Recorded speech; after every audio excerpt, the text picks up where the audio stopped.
Good afternoon, ladies and gentlemen. Welcome to this lunchtime seminar organized by our Center of Comparative and Public Law.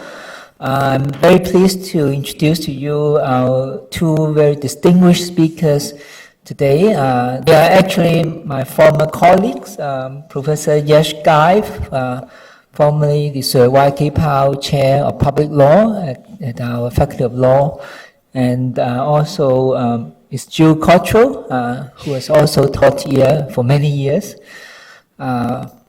before they retired and gone back to Kenya, which is the home country.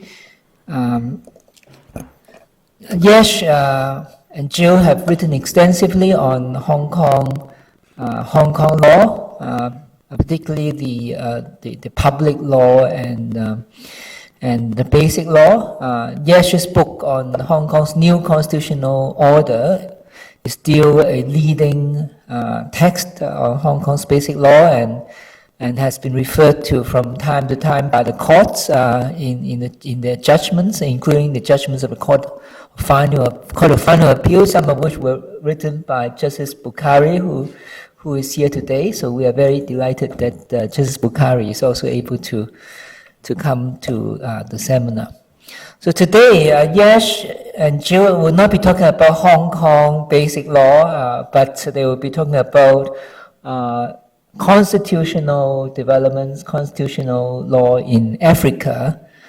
As we all know, Yash and Jill are also scholars of comparative constitutional law, and they have also written extensively about African law. So today, I think we are going to maybe learn from the comparative perspective from Africa and see how that can enrich our understanding of the understanding of constitutional law. So Yash and Jill will be speaking for about 40 or 45 minutes, and then we'll have 20 or more minutes for discussion. So may I now hand over to both of them.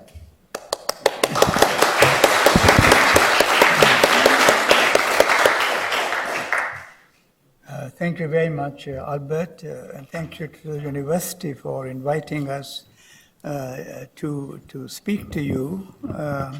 It's really a very great pleasure for Jill and me to come back to now a much more glorious law faculty than we were here, and to meet so many old friends. We'll be here for another 3-4 days, and we hope to see more of you. The topic for today's for our presentation today is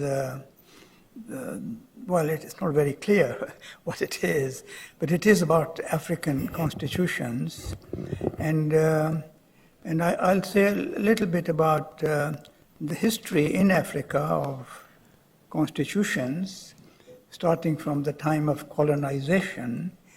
And then say a bit more about constitutions since independence of those countries, and try to explain the orientation of different generations of constitutions and the extreme difficulty of establishing a democratic system in most of the states of Africa. And I'm going to do that last section by looking at what the program says, the impact of state, society, and economy on the objectives of the Constitution.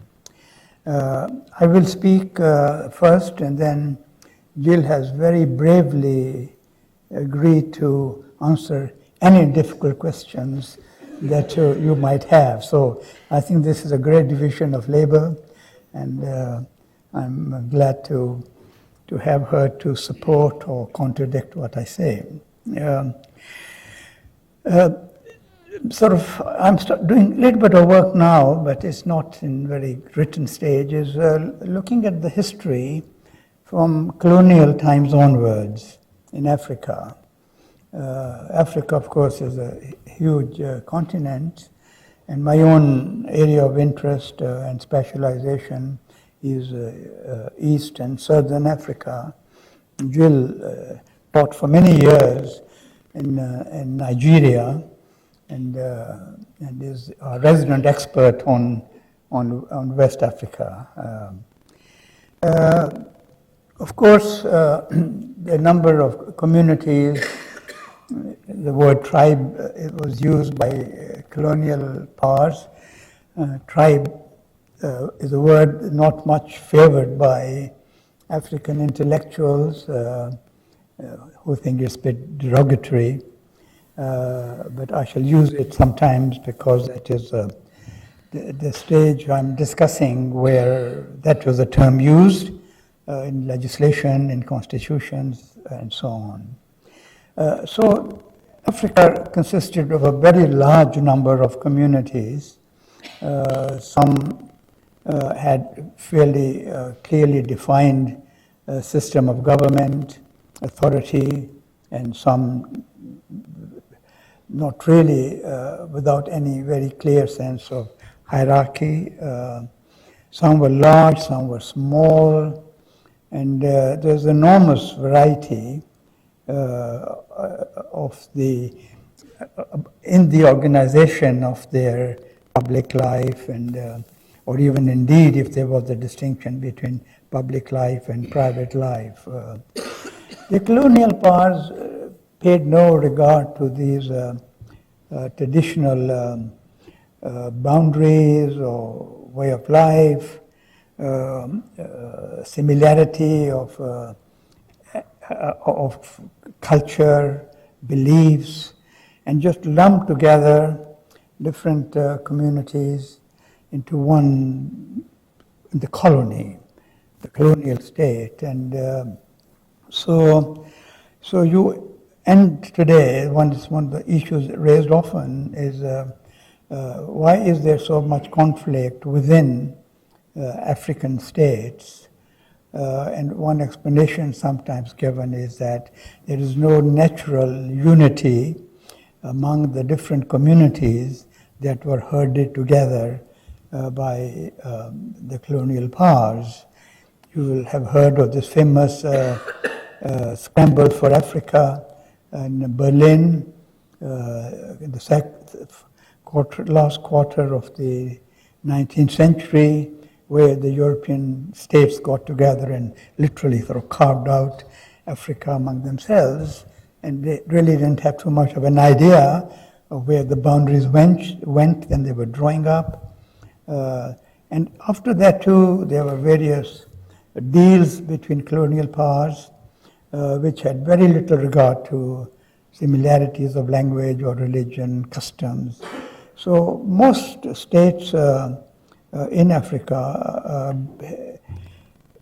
consist of people with very diverse histories, traditions, religions, and people say that that is sometimes the cause of conflict. People talk of the growth in Europe of the nation state, which produced stability, especially with the breakup of the empires within Europe, the emergence of Italy, Germany, Britain as nation states, where the assumption was that there is a very large consensus on values, principles, practices, and therefore there aren't conflicts that you get when people of different religions, etc., come together. Of course, a great deal of violence went into the process in Europe of creating a so-called common nation in France, in Germany, in Italy, other parts. So it wasn't accompanied just very peacefully and with consensus building, but the majority was able to establish over the territory, their language, their religion, and for the most part, when these things, these differences counted. But so sometimes people say that the answer, and this is a big debate going on in my own country, Kenya, which has become an extremely violent state, that what we need is to create a sense of common identity, common nationalism. And what I want to do towards the end of my presentation is to see why it has been so difficult to achieve these objectives of peace and living together in harmony, despite differences of religion and language. And I explained that partly in terms of the nature of the state and the purpose to which the state has been put. And in my analysis, I often compare the African experience with that of the European experience. And I'm often, or sometimes, taken to task by historians and others and saying, well, what's the relevance of this comparison? They are different things, different histories, but I have stuck to my explanation in terms of, and my justification is that our institutions are based very much on the European practices, that the state that was created by European states. The independence constitutions in particular were a replica very much sometimes of the, as with the French in West Africa, of their constitutions. And so I thought it made some sense to try to explain different achievements from constitutions in Europe as from Africa. But you will tell me whether this exercise is futile. I just wanted to say a few words about the history of constitutions, which is the area I'm beginning to work on. And I normally start that with the arrival of the imperial powers. I don't really know enough about pre-colonial systems of government. Know a little bit. I've been reading a lot in social anthropology in recent years, but I don't really have any proper understanding. But if we start with the colonial constitution, you can clearly mark the stage at which the constitution was made.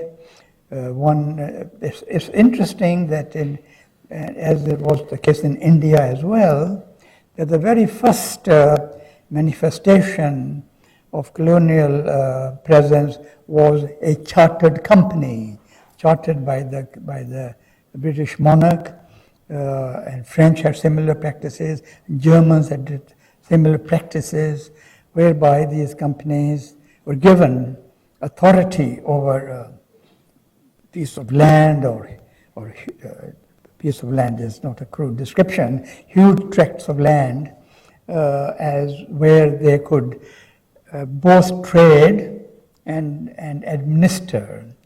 So that the first experience many African countries had was that of a huge conflict of interests, because here would be a major British company, in the East India Company, East African Chartered Company in Kenya, East Africa, which were both to administer to a significant extent the lives of ordinary people.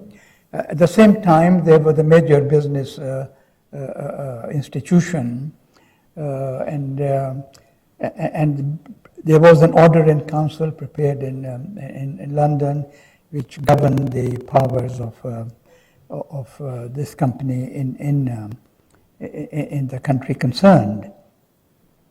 And so that the constitution then was a charter, and if there were disputes about what the company could do or could not do, then you refer to the charter rather than to any other constitutional instrument. Well, that was rapidly replaced by the orders in council, which authorized the British government to take over jurisdiction of a colony and to run it. And this constitution was very much the authority first for the country concerned to be lawfully in the country they were invading, but they also had a system whereby orders could be given from London to the governor. And so the focus here was hardly on the people as such. It was, again, very much an administrative arrangement so that the governor knew his limits and when he had to refer matters to London and when not, and what orders could come from London to him. And then sort of we had a gradual change of constitutions as the presence of the imperial power increased. They got more involved in the lives of the people they had invaded and annexed. And so it began to take more of the shape of a constitution we might recognize today, dealing with who makes law, even who settles disputes, the judiciary, the administration, which was of course supreme in the form of the governor and state officials. But they were mostly they gave a lot of power to the governor, and of course ultimately unlimited power resided in London. As we moved towards independence or self-government, then new constitutions were negotiated. And the very final constitution, which was the Independence Constitution, was very much, at least on surface, a negotiated document whereby the leaders who had emerged from the different communities in the colony would be taken to London, Lancaster House, and there they would negotiate with the British government. And I had a feeling then, and I used to joke, that the British theory was the furthest you can take the leaders of a people away from their homeland, place them in London, the more chances you will have of some consensus. To prevent them from constant pressures from, why are you conceding this? Why are you conceding this? And in my later life, I have spent a fair bit of my time actually writing constitutions where my basic principle has been to talk to as many people as I can in the country to see what they want. So for me, looking at this earlier constitution making process is quite interesting. So basically, the Independence Constitution, as I mentioned just now, really was often resulted in a replica of the imperial constitution working in their own countries, whether it's the French or British or the two major colonial powers by that time. And so if you look at the constitution, shortly before, or indeed even the night before, the flag is lowered and new flag is pulled up.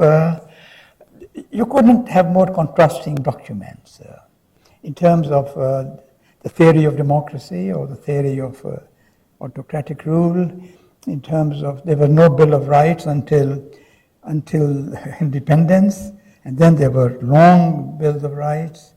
The accountability of the executive to parliament, a fully elected parliament, all these things were transplanted overnight, replacing extremely authoritarian constitutions. Then African leaders were expected to administer the country through that very liberal constitution. And if you continue looking at the history, you will find that very, very few of these constitutions survived more than a year or 2 years. Kenya survived 1 year, Tanzania 2 years, and they were replaced in a number of ways. There might have been a coup, as we used to say, sometimes became a one-party government or one-party state, sometimes one-person state. Someone, military chap, grabbed power, and it's not really surprising that this happened, given that there was very slow transition. There was not. I sometimes compare that kind of experience with that in India, where the freedom movement started in beginning 1930s, even before that, and there was a long struggle before they got independence. And in that period, there had been some sense of common identity because they were fighting the colonial power. They also gradually got admitted into the system of government, so Indians began to be appointed to civil service, appointed to legislature. They were always in a minority, but they at least learned about the craft of government. Well, none of these things happened in Africa.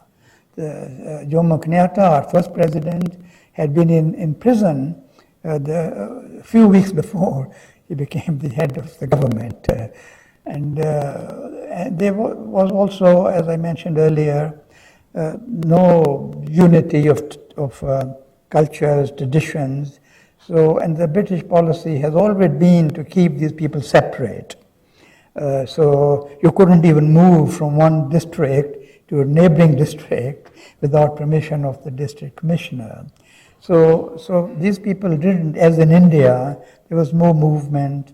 There was parties which brought together people of different religions and languages, and really began to build a notion of being an Indian. That was really never developed in Africa. And so that was another problem in implementing the Constitution. It assumed a certain degree of homogeneity, a common purpose, common history, which really wasn't there at all. And so we, very soon after independence, those constitutions are thrown away, new ones are created, and in most cases it leads to either a politician acquiring power, declaring himself the ruler, or quite often also, at least in West Africa more than perhaps East Africa, a military commander taking over and runs the government. So then we had this bad tradition of highly authoritarian rule, either by a politician or by the military. And that was the period of the Cold War, and the European powers were extremely interested in supporting these dictators because they will keep the Russians away. And Russians on their part, in a few, 2-3 colonies in Africa, or by that time independent, were very keen to arm them to the teeth so that they will protect American invasion of those things.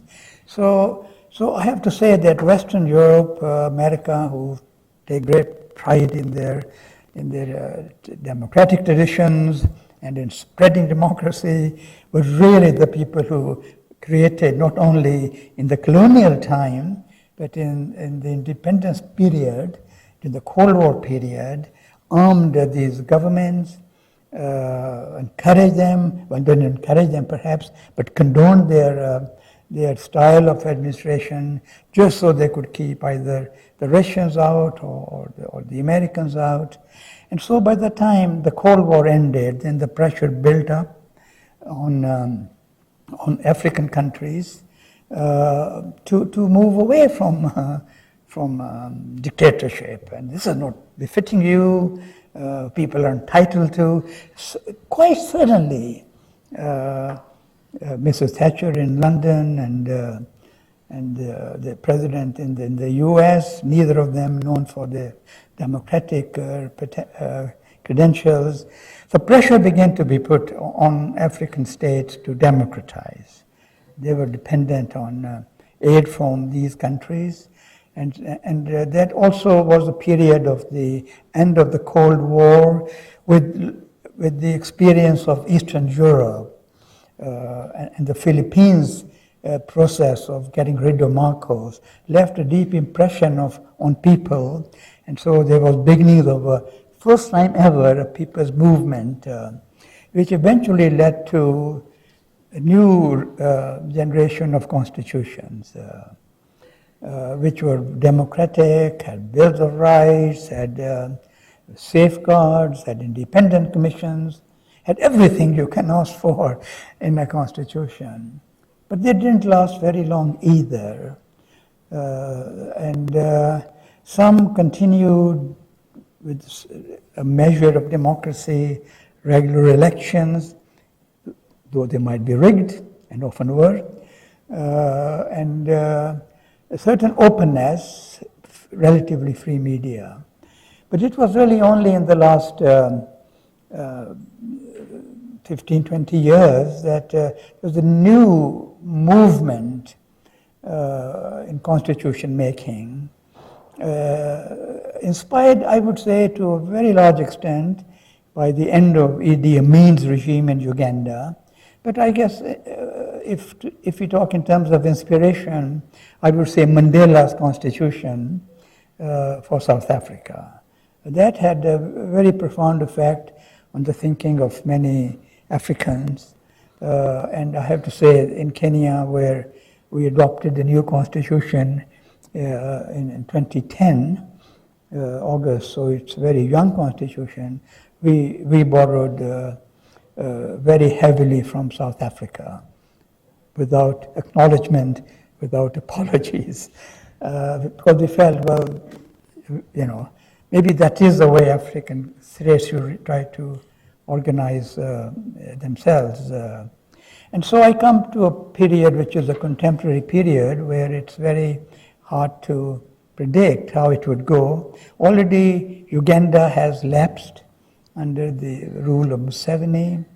South Africa itself is now at peril with Zuma and his quirks. Though the Supreme Court, some of you would know, gave a fantastic judgment about 2-3 weeks ago, saying that Zuma had broken the law, had used state money for private purposes, and had to give it back. And implied, though didn't say so, that because of his other violations as well of the Constitution, he really ought to go. And now there is a political movement to get rid of Zuma so that the fundamental values of that Constitution are not compromised. So the picture, I would say, in Africa is a bit mixed. Of course, in the north, which I don't really study much, I don't know, the Arabic states, we had the Arab Spring, but I'm afraid it hasn't lasted very long. So the question then is, why is it proved so problematic for these constitutions, on paper, excellent constitutions, from having major impact on the style of life, of administration, and so on. And so there I bring in state, society, and economy, and to see what impact, what's the relationship of the Constitution to these three things? Because these three things are really quite critical in both being influenced by the fundamental law of the land, but equally could undermine the fundamental law. And basically, we all know that constitutions have been very fragile, and the question is why and how it's been possible to negate these excellent constitutions. So let me start with the state, and Of course, there's a very close connection between the constitution and the state. The state is, in a way, a creature of the constitution. And the thing in the colonial time was that the state was enormously powerful. It created its authority over large parts of Africa purely by use of force, by killing a lot of people, picking up the leaders, sending them away, or quite often killing them. So there was a great deal of violence that was used, and I often criticize the Kenyan police for carrying on the traditions of the British police or the colonial police, which was to suppress the people. It wasn't there to protect people's rights. It was there to suppress their rights as violently as needed or even not needed. And that tradition has continued, I would say, in almost every part of Africa. The police, armed forces see themselves very much as agents of the government in office rather than as people. The Kenyan Constitution provides in a whole chapter the functions, role of police, armed forces, and the constant emphasis in these chapters on protecting the right of people and protecting the Constitution from abuse and so on. But you would not get that impression. The Constitution has that if you see how these two armed forces behave. And again, our police have become armed force, we are part of it, though the Constitution says, really makes clear that they're not to carry weapons. So what is the nature of the state in these countries? The state is kind of paradoxical way, the state is both very powerful and is very weak. The state is very strong vis-a-vis me as a citizen, as a resident of the state. But they are very weak as far as the American ambassador is concerned. So they have enough power to suppress the people, but not enough power to play any significant role internationally. And so they are very much very much dependent on financial assistance from the outside world, on armaments, on technologies, and so they are very susceptible, which would be a good thing if they followed more democratic impulses from outside, but often they are still used for somewhat negative reasons. The key element in the state is really the public service, which is again a direct inheritance of the colonial administrations, where the governor was also the head of the public service and was also the head of the state. And this kind of division between the state and institutions of the state and functions of the state and the government of the day, that distinction is not made. And so it's very easy to just disregard the Constitution, because people almost expect the president, and most of our heads of state are heads of state and heads of government, and so they have an enormous set of powers, and even the judiciary used to accept what the president did, however illegal it might be, because somehow that was the legacy of the British. Nobody ever challenged the governor, and ultimately the British government in London. So this notion of kind of impunity or immunity is very strong in the society, not just among civil servants. So the state controls most of the finances, both which come from outside and the tax revenues. The state has also been used, as Britain used the state, as a method of accumulation. I call it, following Karl Marx, primitive accumulation. So it's you're just grabbing things regardless of whether entitlement or not. It's a way of accumulating. And so, again, following Marx, in due course, a new class emerges. And one of the very interesting issues for us as we look around our peoples is, how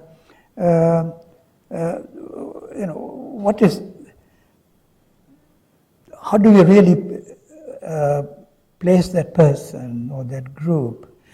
The politicians want us to think that the conflict in Africa is a conflict of identity, of tribes, of nations, and that what we need to do is need to build a strong nation, and then maybe we can democratize a bit.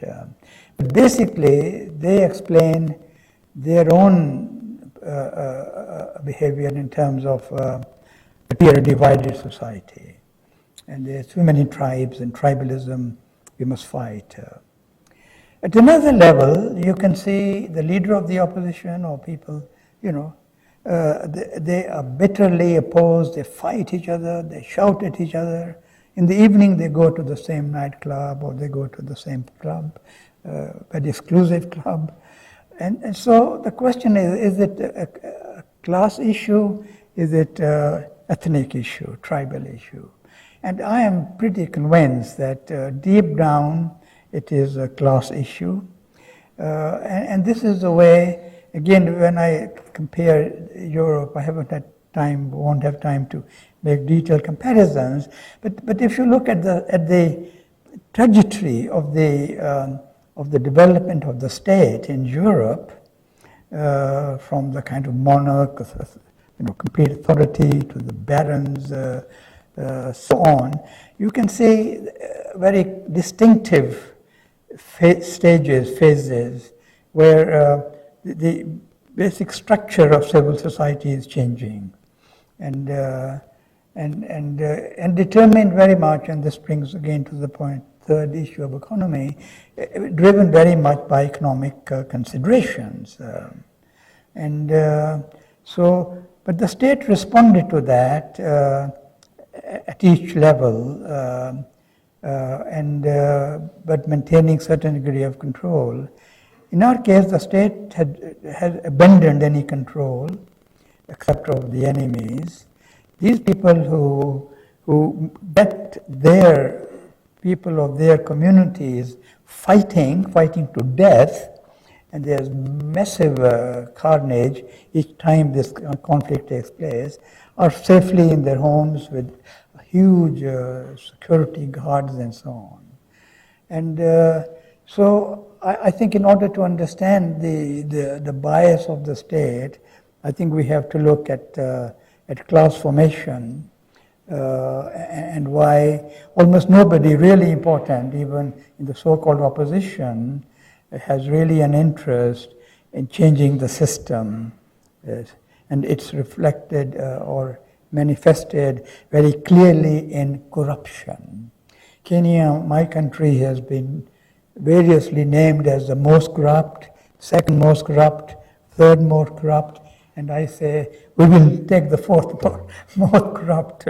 We don't compete, and so that brings me to the economy. I suppose I have already indicated the very close relationship that developed from the very beginning between the state and the economy. In the earlier days, through British rule, through monopolies for British companies, for a whole load of discriminatory laws in the colony. I mean, not everywhere did Europeans go and settle, but Kenya was one, South Africa the other. And if you look at the law of that country, you could even tell who lives here, who lives there, who pays this tax, who does this, just because there was so much discrimination. And so, and the role of the state was essentially to help British economy, as it was in India. British companies got preferences, they came, they could hire labor at almost less than a living wage, and so on. So if you look at the structure of laws and practices, institutions, the state was very much used to help one group or two groups at the expense of others. And that has continued, though that is completely against the Constitution. And so, but if you look at Europe, you can see this is the age of the baron lords, and this is beginning of mercantile capitalism, which depends very much on the state. And then you move on to the kind of entrepreneur, market economy begins to develop. And you can see very clearly the state responding to each of these economic phases. In our case, the relationship is, at least to begin with, was different. It was the state, capturing the state was much more important than buying a company. Because by capturing the state, you control state resources, you control state procurement contracts, you control taxation policies, and over and above, you just rank the minister and say, as Kenyatta used to do, our first president, oh, I was driving, there was that farm, I want it by tomorrow, and he would get it by tomorrow. So the state, controlling the state was infinitely more important than, in a way, controlling the market. In a way, we really had no market.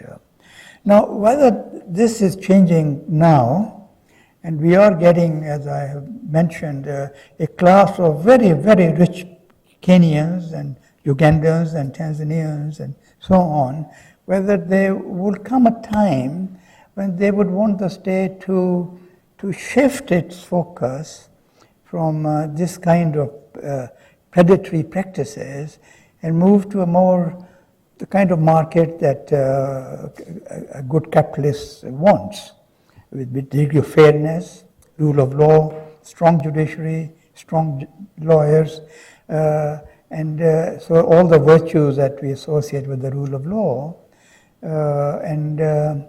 So we haven't got to that period yet, but it both worries me and assures me that maybe a class of wealthy people is emerging, consolidating its position, still on the back of the state, but there will come a time when they can afford a degree of, not equity perhaps, but predictability in the ways of the state. So I would regard this link between economy and state as of particular significance in trying to understand the strength and weakness and the role of the state, and why it has proved so difficult to establish democracy, human rights, because what must be done by the state must be compatible with the interests of these politicians and bureaucrats whose sole intention is primitive accumulation. I wouldn't rule out, and I thought South Africa was moving towards that period with the beginning to have a well-developed market economy, natural resources, that they were probably moving to a state driven by the rule of law, market economy. And indeed, there are examples where they have done that. But Zuma, I think a lot of my South African friends are highly traumatized at the moment. And I think it is partly because of what Zuma has done, expose what really is still going on, and it's not the free market anymore, or not as they think they are. So I think myself that how economy develops and so on will determine at what point we would. But then, the last few weeks, as everybody around the world has read about the Panama disclosures, you begin to wonder what's happening in Europe, what's happening in Asia, and do we really have a market economy anywhere for which we benefit from the rule of law values? And so whether Africa will ever get to a point where people could say, all right, now we can be sure because rich are happy and so on. So, and finally is a question of society, and one might ask why society puts up with this. And that is a puzzle. That's very much a puzzle to me, because we had this new constitution, which was written really after a very extensive consultation with the people, which I truly believe responds to their wishes, their fears, their interests, their hopes, spelled out in considerable detail with institutions to support that. In the 5 years that have just gone by with the new constitution, my big worry now is the people. They continue to vote for people from their tribe, despite well-established data that the person is corrupt, has done this and that. But they say, but he's one of us. That's a very common statement in Kenya. And of course, the leaders play upon this, as I indicated earlier. And also historically, as I said, these people came from different communities. They were immigrants, like my grandparents who went from India. And there was indigenous communities. So the result of this is that Britain wanted to keep us separate. So the independence leaders didn't have the vision of a Gandhi or a Nehru trying to bring people together. So it's very easy to play upon these fears, and so people haven't really united in support of these great values that we associate with democracy, human rights, and so on. We are very much concerned with the question of their politicians in parliament, and tribalism is alive in a way, and this is my big dilemma.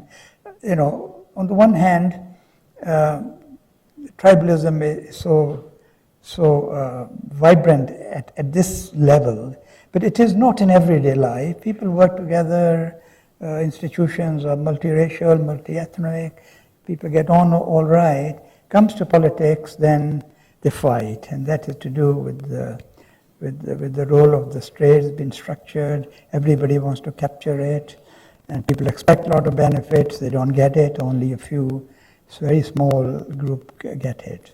Well, I have spoken for longer than I thought I was going to. I think the arrangement is that we will now open it to questions, discussions, and Jill will pass on to me the easy questions. Okay, thank you very much, Yash. That's a very interesting presentation. It reminds me of the big differences between the context of constitution or operation of constitutions in developing countries such as those in Africa and in Western or highly industrialized states. I don't know where Hong Kong falls in this categorization. Anyway, so maybe we open up for discussion. Anyone with comments or questions is welcome to raise your hand.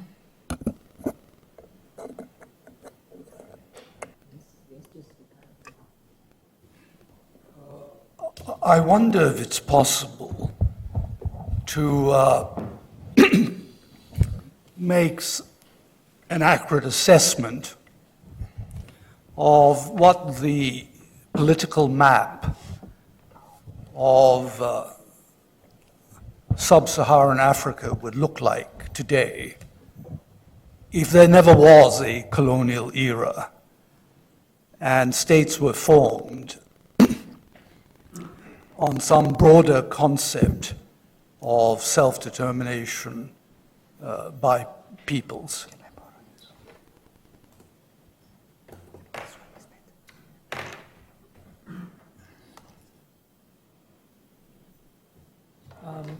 Do you want to take a few questions before? Yeah, we'll take a few questions first before inviting Jill and Yash to answer. Yes?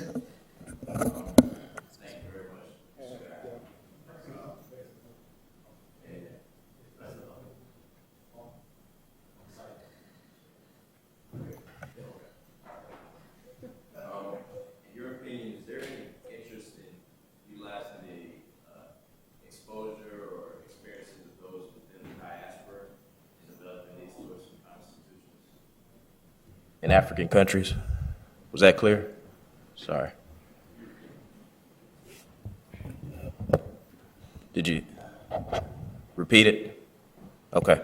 I was just asking that, in your opinion, is there an interest in utilizing the exposure and, in some cases, expertise of those within the African diaspora to contribute to the creating of these sorts of constitutions?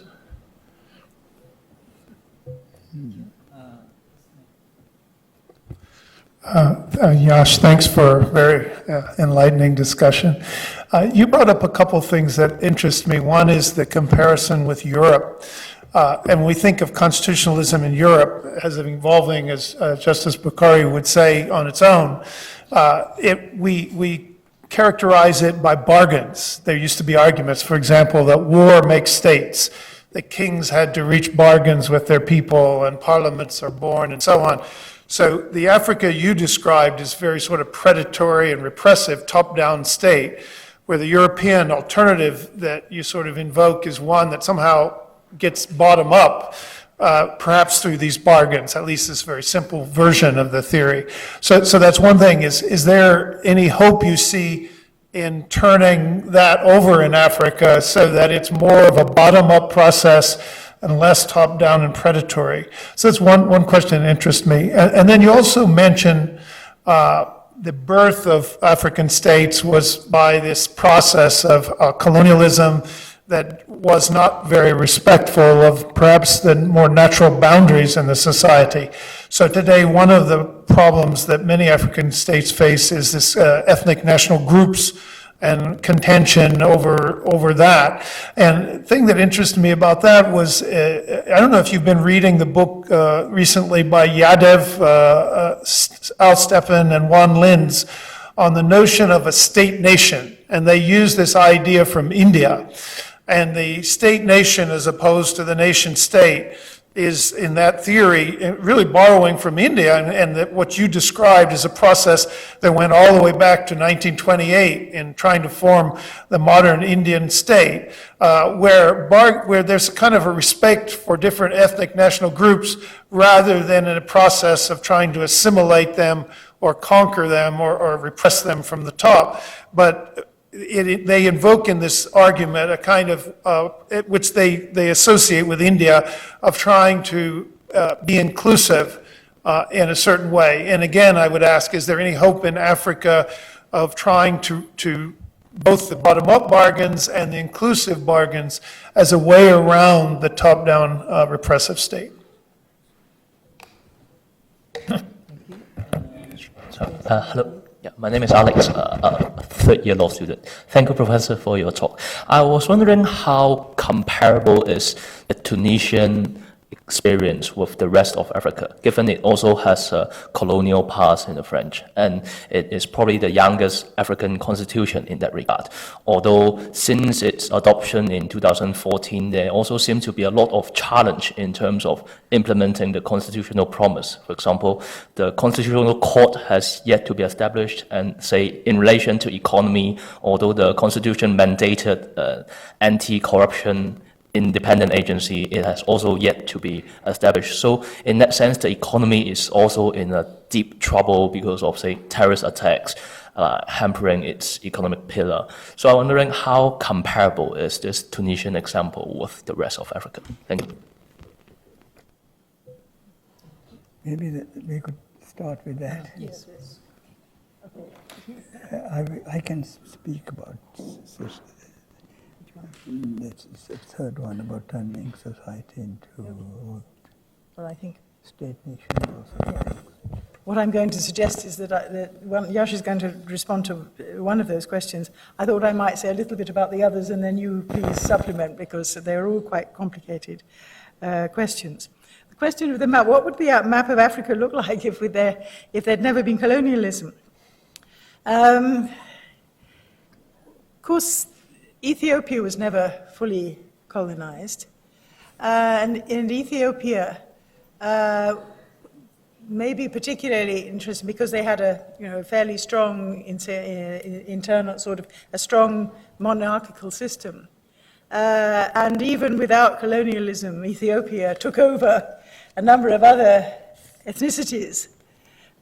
So there's a large chunk of Ethiopia which is essentially Somali, and a number of other communities. So in a sense, I think left to places left to themselves, except that they might sort of do rather the same way as Europe did, actually, except, of course, that maybe nobody's ever really left to themselves. It's not uncommon, is it, for some sort of external influence, and I'm sure it might not have been colonialism, but there would have been other developments. But I lived in Nigeria for 10 years. The Yoruba spent most of the 19th century fighting each other. And I think at that time, they probably would not have identified themselves as Yoruba. But then gradually they came to realize, and maybe colonialism made them realize also that they were a people. So it's very difficult to say, I think. The concept of a people is so much a consequence, not only of your internal interactions, but also of the way other people view you and the way you view other people and so on. So you might have ended up, so it's not even guaranteed that a people like the Yoruba would have ended up as they would be perfectly viable in terms of size as a modern nation state. But it's not at all clear that they would actually have ended up as being left to themselves, as it were, as a nation state. So I'm not quite sure one would have much of an idea of how, in many ways, the rest of the world also has these. Even Europe, they took a long time for the French to establish themselves, or to establish one united entity, and many of them thought of themselves as being different, and they had, in sense, it was an imperialist effort that led to the creation of modern France.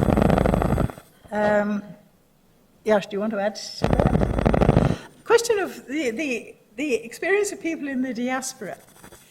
That's an interesting question.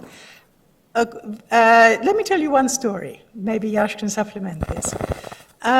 Justice Thurgood Marshall is widely believed to have had a significant impact on the drafting of Kenya's constitution at independence, particularly in connection with the Bill of Rights. In fact, it is not entirely clear how much impact he had. But I think he was welcome, I believe. But maybe Yash can say what his impression, because he's been looking more recently than I at the material that has been written about that particular phase of Kenya's history. Well, Thurgood Marshall was appointed by one of the political parties in Kenya when they went to London for these negotiations, and Britain was reluctant, but eventually, I think he was not then on the Supreme Court, but had fought some fantastic cases of social justice. But then soon after, he did become Supreme Court judge. I think his being there was helpful, but I think when he tried to bring the Kenyan delegation together, he didn't succeed. Unfortunately, I know he tried best. And he then decided that his major contribution would be the Bill of Rights. The British government had basically drawn upon the European Convention of Human Rights very much political civil rights rather than economic social rights. But if you look at the final outcome, Thurgood Marshall was, I think that they chose the British one rather than the one he had drafted, which I think would have been better. So more broadly, the question of diaspora, as you know, there was big movement. You were much too young then, I'm sure. With the Peace Corps movement, lots and lots of people from the States, not just the African diaspora, but others came. And I used to talk to them. I had just started teaching in Dar es Salaam, my first job. And when he left before the term ended, they just didn't feel they were welcome. Especially the diaspora who came because they felt now we can help. And they didn't feel that they were welcomed by the local, and many left earlier. So I can't say there's any particular role, but I'm sure, the ideas are coming and helping with particular projects on which you have a skill would be useful. But I don't think it has really led to any general movement, the return of the diaspora. At the time of independence, needed skills, needed understanding of the wider world. So now I think people would say, well, we've been independent so long, we have graduates, postgraduates, we have professors, we have engineers, we don't need any foreign help. Though there are areas in which they could do with some help. So you can do with the next question. There was this section about state, nation, nation-state. There is an enormous amount of literature on the subject, enormous amount, and I don't think they have sufficiently understood or analyzed the African problem. There are, of course, many different solutions have been proposed. Things about dividing country in different sections. This was an important issue in the early stages in Africa because there was demand, even among communities in Kenya, for secession before independence. In a way, undoing this kind of juggling everything together the British did, trying to separate off again and say, we either, northern Kenyans were saying, well, we have to join Somalia because we are always part of Somalia, then the Italians lost the war, and then they were all, southern bits were given to Britain as a compensation, and there is truth in most of these. So one of the problems I think Africa had to wait to do, what to do with almost every country in Africa with this mixture. And it wasn't just a mixture, it was that people that it cut, the boundaries were divided one group within two communities. Some are in three states. What do you do with that? And in the 1960s, as independence was being given, they also formed the Union of African States. Now we call it AU, African Union. And I remember then a speech by President Nyerere, President of Tanzania, who said, I don't think we should touch these boundaries because they are so absurd. Because they are so absurd, we have to leave them as it is. Because he could imagine, when you start redesigning, there'll be hundreds of new claims coming up. So I think he was right, and he was true to his own sort of belief, because he is the only leader I know who died a few years ago, made every effort to create a sense of being a Tanzanian and not being a Maasai or many tribes they have, and he did succeed in that. They fight about other things, but they don't fight about. And he introduced the Swahili as a common language, taught in schools, taught at university level. I mean, not just taught, but instructions in quite complex subjects were in Swahili. Other countries have just played upon these differences. By the way, another statement on Nyerere I want to bring to you, not immediately connected to what you're saying. Somebody asked Nyerere, he got also this British standard independence constitution, and he began to sort of take some rights out. And he was questioned, why are you doing that? Because nobody doubted his integrity. He was just a wonderful leader, and no question of corruption and torture.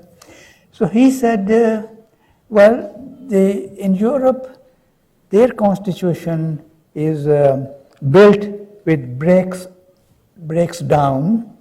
We want to push down on the accelerator. We want to move on. The constitution must be that.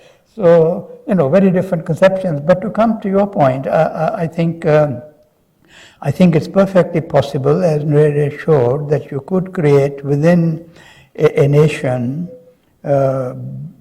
a situation where you both acknowledge diversity and also build a strong sense of being Ugandan or a Kenyan and so on.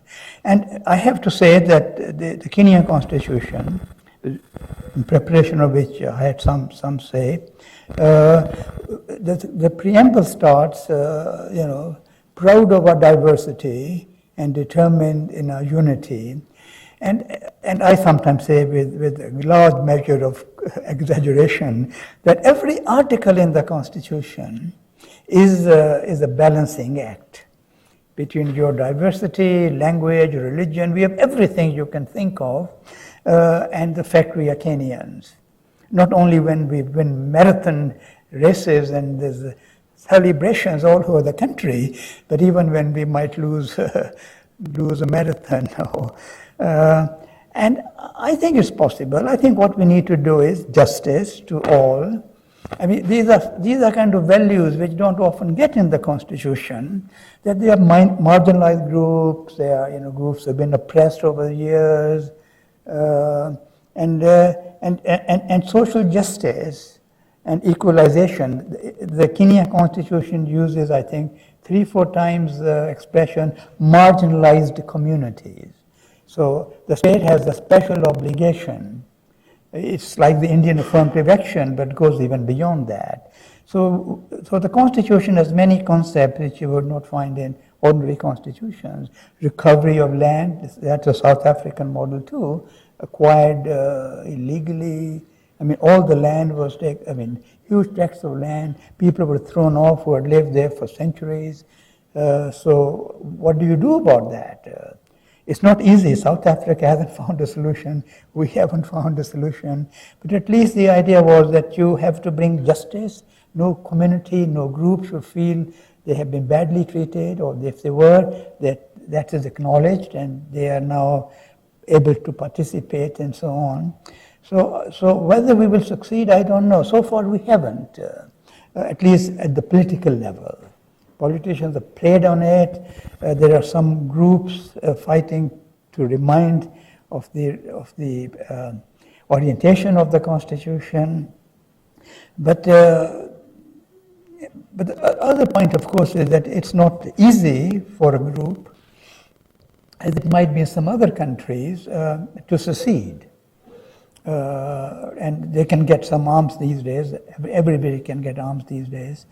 But it's not so easy because, there is a kind of trade union of African states, and they will send some troops to help you keep your borders, however absurd they might be.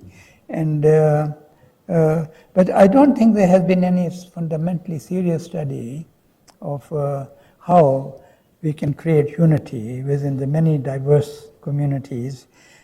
Almost all countries have disparities of income, historical sense of injustice. But I was sort of the other day speaking, and I was being critical of Western analysis of the problem in Africa. I thought too much, too many of the books, Smith and others, endless literature. It all starts from Western assumptions. Of course, I did today too in explaining something, but not saying we should copy necessarily.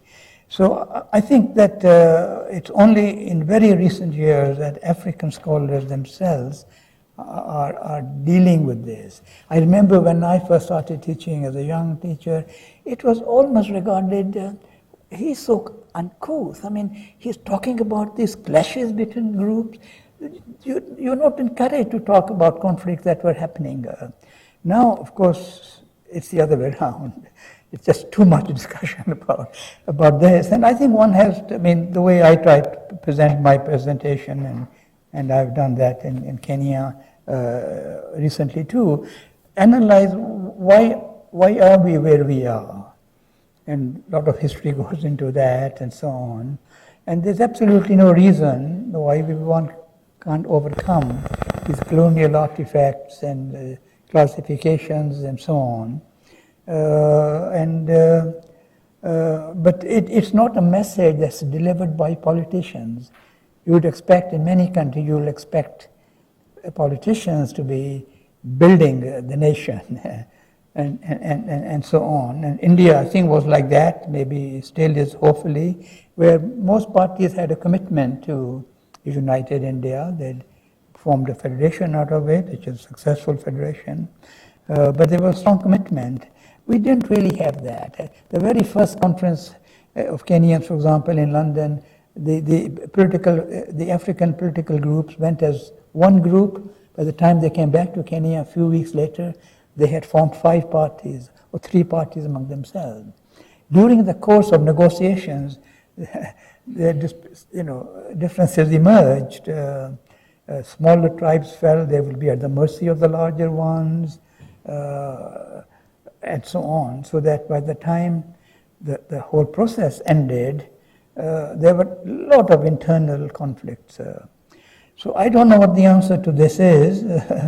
One can sketch it on a piece of paper, but I doubt very much that, because in the debate recently in Kenya, people have been citing a lot of European American authors, and I know many of them myself. I worked most of my life on ethnic issues, but I don't think that is the answer. We have to find our solution in the context of our own society. I also wanted to mention, now that I have the floor, as it were, as they say, the question of civil society, or society as a factor. You see, again, when I compared with Europe at different stages, there was very rapidly, with the growth of the economy and the market economy, a whole kind of groups developing. Trade unions, workers, was one of the first one. or peasants in the earlier period, there was a certain unity across the country. And those were very, very important factors. Labor political parties were formed and so on. This has not happened in Kenya. We actually had a better trade union movement during the colonial period, mostly of non-Europeans, than we have today. We had more political parties exploring different options than we have today. So we have lost that diversity within society itself. It's become highly tribal rather than based on economic interests, intellectual interests. And then I wondered if I could say something briefly about Tunisia. We actually went to Tunisia well, not right at the beginning, about a year after their people's revolution, when they were beginning to think about making a new constitution. We weren't there to say anything about what should be in the new constitution. They were just having a conference about constitution making and how one did it. But the one interesting thing was in how many other African countries people were looking at what was beginning to happen in Tunisia and then later in Egypt, Libya, and so on. At that point, with great enthusiasm, why can't we have a people's revolution? I think they think rather differently now after what's happened in Libya and Egypt. My view always was that it was less likely in most countries because we didn't actually have, at that point, people who, except perhaps in Zimbabwe, people who'd been there forever. And that somehow a sort of determination united the people to get rid of this guy who'd been sitting there for such a long time. We actually had a new constitution, and yet it was very interesting. People still wanted a Tunisian-type revolution, but they clearly their issue was not a sort of hate figure, but a system that they would like to get rid of. And that was much more difficult to get rid of. I think the question has now come: how is it the Tunisians have managed to continue it, despite the challenges that the questioner asked, as compared with the issues that have arisen in Egypt, particularly because of the history of the army, and in Libya because of the history of such an authoritarian rule which prevented, which sort of kept rather disparate groups under control. And that sort of iron fist is now gone.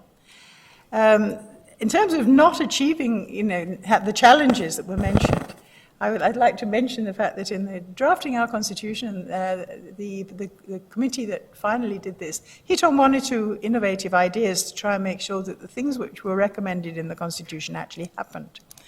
And one thing they seem to have done, which is this, seems to have had a remarkable effect on our parliamentarians, was a provision that essentially says that if Parliament doesn't pass law that it's supposed to pass under the Constitution, then there is a serious risk that Parliament will be dissolved prematurely.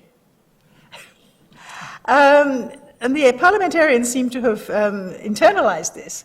And the last thing a parliamentarian in our system wants to do is to get dissolved early. Because they take out enormous housing loans, enormous car loans, and if they get sent home, this is the phrase, get sent home early, then they'll be in terrible financial difficulties. Quite apart from the fact that about 70% of the people, MPs every election, get not re-elected. So, they have this brief moment of grabbing, really, as MPs. So this is actually ensured that we've got almost all the legislation we were supposed to have. Unfortunately, it hasn't ensured that it's of a very good quality, because of course the push to get it through it may in fact be counterproductive when it comes to in terms of actually getting good legislation. You want to give about the recall thing? No, Yes. No, we can go on. You decide. I think we'll finish in less than 10 minutes. So if there are still one or two questions or comments, we can still hear them. Yes, Sheriff.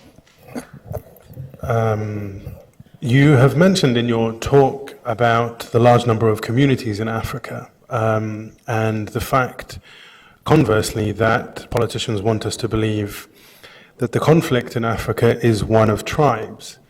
I'm interested to know your thoughts about the impact of decentralization within constitutions in Africa, because I know that several constitutions, or perhaps more, focus now on decentralizing power out to local authorities and local groups. So I wonder how, if it's not necessarily an issue of tribes or of regions or of communities, how far decentralization can go towards ensuring a more kind of cohesive or national structure, as you've mentioned, is so important towards the progress of constitutions. Any other? The final question or comment? Yes, Camel. What must a constitution provide in order to accommodate policies such as redistributive land reform to relieve poverty in marginalized groups, doing so without upsetting arrangements for equality and also the protection of vested rights? So maybe final. I will take the first question, and Jill will take the second question.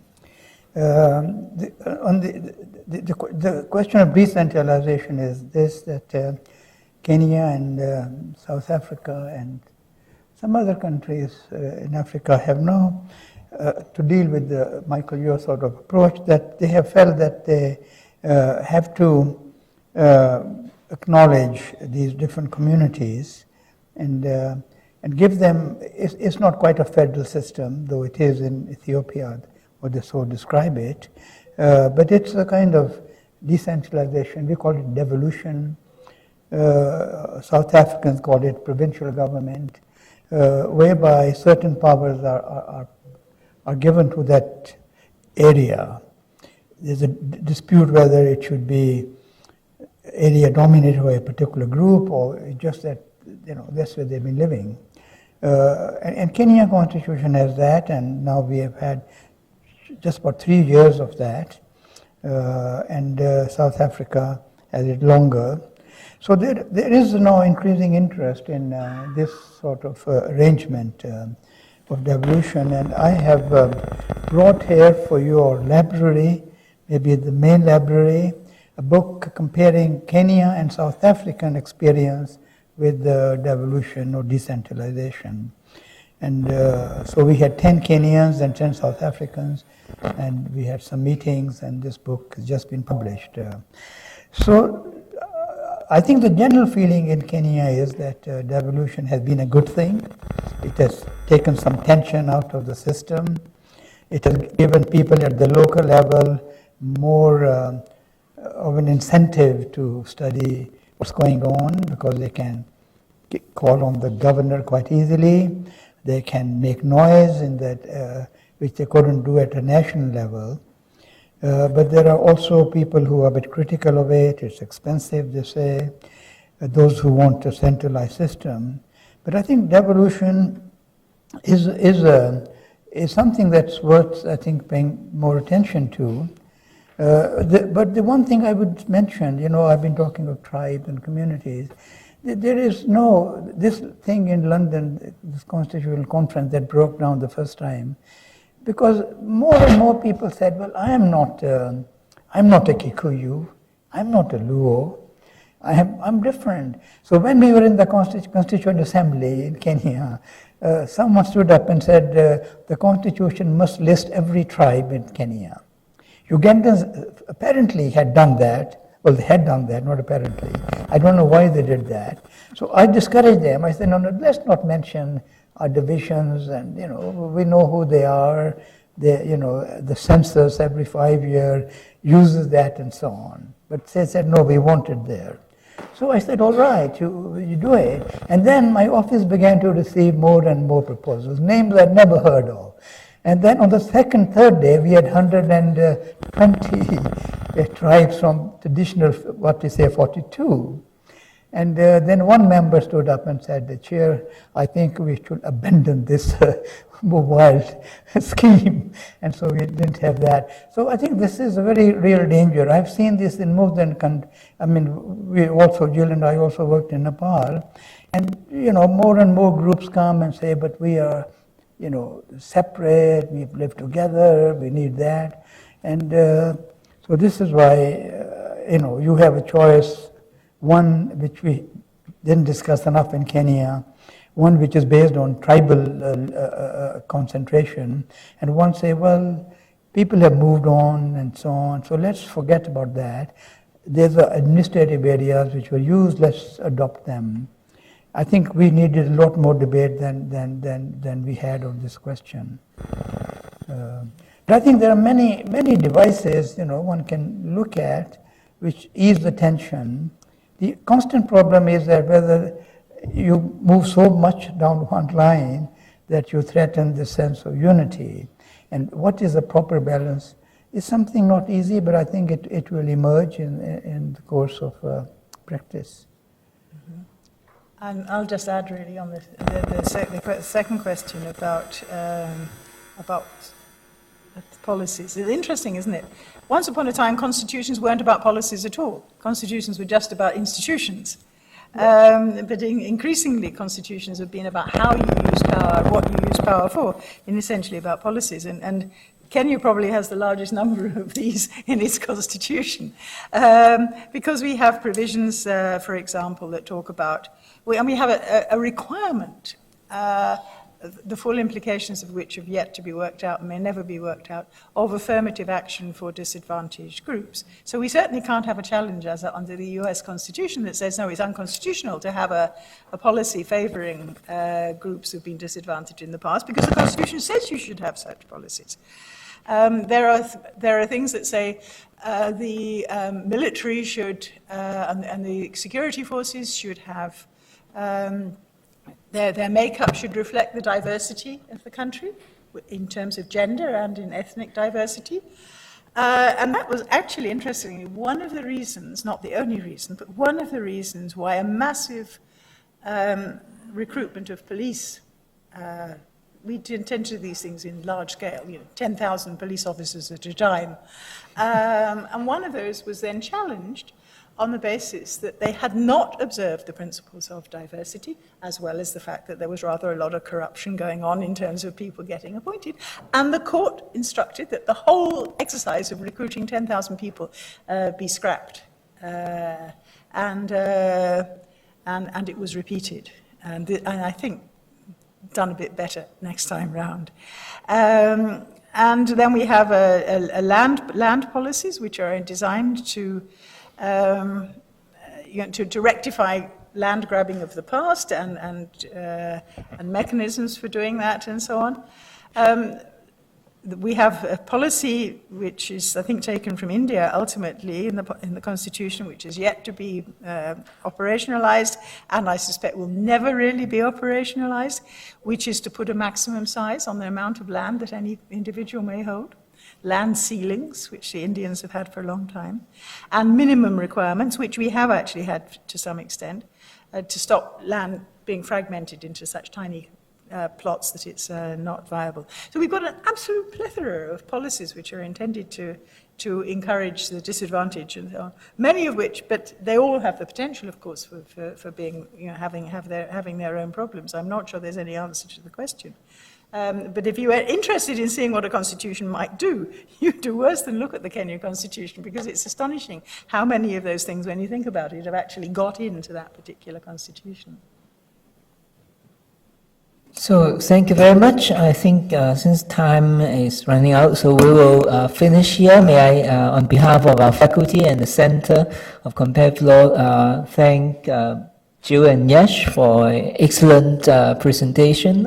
It is not easy for us to organize a seminar on African constitutions, and I'm glad that we're able to do it, and glad that all of you have come and have stayed until the very end. So thank you very much to all of you and to our speakers, and I look forward to hearing from them again in the foreseeable future.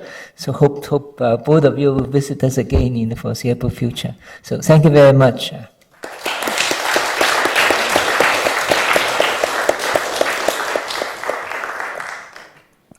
Albert, I have got a couple of